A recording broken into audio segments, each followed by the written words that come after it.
આકાશવાણી અમદાવાદ વડોદરા પ્રાદેશિક સમાચાર સોનલ પરમાર વાંચે છે.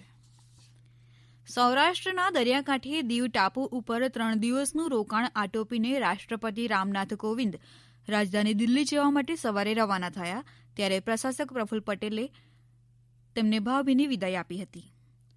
રાષ્ટ્રપતિનો કાફલો હેલિકોપ્ટર મારફતે રાજકોટ અને રાજકોટ હવાઈ મથકેથી વિમાન દ્વારા રાજધાની દિલ્હી જવા રવાના થયા હતા. રાજકોટ હવાઈ મથક ખાતેના ટૂંકા રોકાણ દરમિયાન જિલ્લા કલેક્ટર રેમ્યા મોહન સહિતના વરિષ્ઠ અધિકારીઓ ત્યાં હાજર રહ્યા હતા.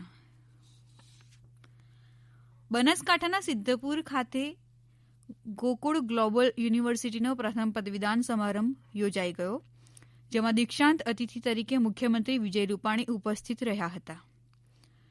305 વિદ્યાર્થીઓને આ કાર્યક્રમમાં પદવી એનાયત કરાઈ તે પ્રસંગે શિક્ષણ મંત્રી ભૂપેન્દ્રસિંહ ચુડાસમા પણ હાજર હતા. આ પ્રસંગે શ્રી રૂપાણીએ વિદ્યાર્થીઓને આહવાન કર્યું હતું કે કોલેજના શિક્ષણનો ઉપયોગ પોતાની આજીવિકા માટે કરવા સાથોસાથ સમાજને ઉપયોગી થવાનું યોગદાન પણ આપવું જોઈએ. તેમણે પ્રધાનમંત્રી નરેન્દ્ર મોદીના આત્મનિર્ભર ભારતના સ્વપ્નને સાકાર કરવા જણાવ્યું હતું. રાજ્યભરમાં છેલ્લા 2 દિવસથી હવામાનમાં ફેરફાર થયા છે અને ઠંડા પવનોના પગલે તાપમાનનો પારો 3 થી 4 ડિગ્રી જેટલો ઘટ્યો છે. રાજ્યમાં નલિયામાં સૌથી ઓછું 8 ડિગ્રી સેલ્સિયસ તાપમાન નોંધાયું છે, જ્યારે ડીસામાં 12, ગાંધીનગરમાં 12 ડિગ્રી સેલ્સિયસ જેટલું તાપમાન નોંધાયું છે. સૌથી વધુ તાપમાન વલસાડમાં 33 ડિગ્રી રહ્યું છે. હવામાન વિભાગની આગાહી અનુસાર આગામી 3-4 દિવસ ઠંડા પવનની અસર રહેશે અને તાપમાન વધુ નીચું જઈ શકે છે. મહેસાણાની દૂધસાગર ડેરીનો નિયામક મંડળની 15 બેઠકોની જાહેર કરાયેલી ચૂંટણી પૈકી 3 બેઠકની ઉમેદવારી હાઈકોર્ટના આદેશ પર નિર્ભર છે, જ્યારે બાકીની 12 બેઠકો પર કુલ 32 ઉમેદવારો વચ્ચે ખરાખરીનો જંગ છે. 8 બેઠકો પર ત્રિપાંખીયો જંગ છે. હાલમાં કુલ મતદારો 1126 છે, જેમાં સૌથી વધુ ખેરાલુ બેઠક પર છે. તેમાં કુલ 113 મતદારો છે, જ્યારે વિજાપુર બેઠક પર 112 મતદારો છે. બેઠકમાં મુખ્ય ગણતરી મહેસાણા બેઠકમાં 105 મતદારો છે.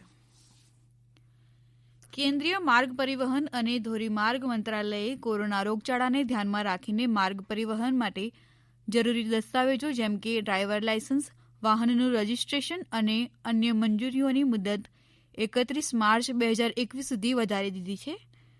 મંત્રાલયે આજે આ અંગે રાજ્યો અને કેન્દ્રશાસિત પ્રદેશો માટે માર્ગદર્શિકા બહાર પાડી. આ અગાઉ તેની મુદત 31 ડિસેમ્બર 2020 સુધી લંબાવવામાં આવી હતી. શ્રી રામ જન્મભૂમિ નિધિ સમર્પણ સમિતિ ભાવનગર તેમજ બોટાદ જિલ્લા દ્વારા શ્રી લક્ષ્મણ મંદિર દેવજી ભગતની ધર્મશાળા વડવા ભાવનગર ખાતે સ્વામી આત્માનંદ સરસ્વતીજીના અધ્યક્ષ સ્થાને સંત સંમેલન યોજાયું હતું. આ સંત સંમેલનમાં ભાવનગર, બોટાદ જિલ્લાના વિવિધ આશ્રમો તેમજ જગ્યાઓના સાધુ સંતોએ હાજરી આપી હતી. મહેસાણા જિલ્લામાં શિયાળુ પાક માટે ગયા વર્ષની સરખામણીએ વધુ વાવણી થઈ છે. શિયાળુ પાકોમાં ગયા વર્ષે 2.5 લાખ હેક્ટરમાં વાવણી થઈ હતી. આ વખતે હજુ પણ વાવણી થઈ રહી છે. 1,81,000 હેક્ટરમાં વાવણી થઈ ચૂકી છે. વાવણીનો વિસ્તાર વધતા ઉત્પાદન પણ વધશે. કૃષિ વિભાગે આશા દર્શાવી છે કે શિયાળુ પાકોમાં અનાજ, કઠોળ અને મસાલા જેવા 11 પાકોના ઉત્પાદનમાં વધારો થશે. છોટાઉદેપુર જિલ્લાના બોડેલી ખાતે તાલુકા પંચાયત કચેરીમાં સખી મંડળની બહેનોએ બનાવેલ ચીજવસ્તુનું વેચાણ કેન્દ્ર શરૂ થયું છે. રાષ્ટ્રીય આજીવિકા મિશન યોજના હેઠળ બહેનોને પરિવાર માટે પૂરક આવક ઊભી કરવામાં મદદરૂપ બનવા રૂપાણી સરકાર આવી પ્રવૃત્તિ ચલાવે છે. તાલુકા વિકાસ અધિકારી કેતન પંડિતે જણાવ્યું છે કે કોસિન્દ્રા ગામના વાણી સખી મંડલે બનાવેલા સેનેટરી નેપકીન, શેમ્પૂ અને ગૃહ વપરાશની વસ્તુઓ અહીં વેચાણ માટે હાલ મૂકવામાં આવી છે અને તેમાં વધુ વસ્તુનો ઉમેરો ટૂંક સમયમાં કરાશે. અમારા પ્રતિનિધિ જણાવે છે કે વેચાણ કિંમત ખૂબ વાજબી હોવાથી માલ ઝડપથી વેચાઈ રહ્યો છે.